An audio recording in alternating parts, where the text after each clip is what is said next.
আজকে মাঠ থেকে বাড়ি ফিরছিলাম, হঠাৎ এই বেজির সাথে দেখা। এরপরে একটু অপেক্ষা করার পরে দেখতে পেলাম পুরো ফ্যামিলি। এই যে সেই বেজির ফ্যামিলি।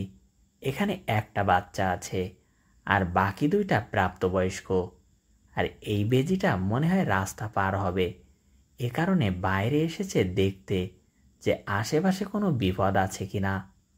বেজিরা খুব সাবধানে চলাচল করে। এই বেজিটা আশেপাশে দেখে আবার ঘাসের ভিতরে ঢুকলো, আর এদিকে সেই বাচ্চাটা অপেক্ষা করছে। বাচ্চাটা বাবা মার ইশারা ছাড়া কোথাও যাবে না। এই বেজিটা আবার চলে আসলো বাচ্চার কাছে। এখন ওরা দুইজন, আর পাশেই হয়তো আর একটা আছে। তিনজনের একটা ফ্যামিলি। আমি দূর থেকে এদেরকে দেখছিলাম। এই যে প্রাপ্তবয়স্ক বেজিটা আবার বাইরে আসছে দেখার জন্য, হয়তো বাচ্চাকে নিয়ে খাবারের সন্ধানে বের হবে।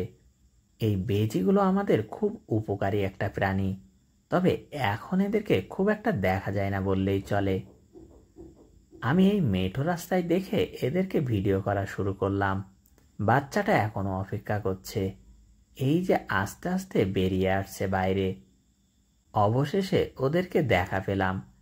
সামনেরটা প্রাপ্তবয়স্ক, আর বাচ্চাটা দেখুন পিছু পিছু আসছে।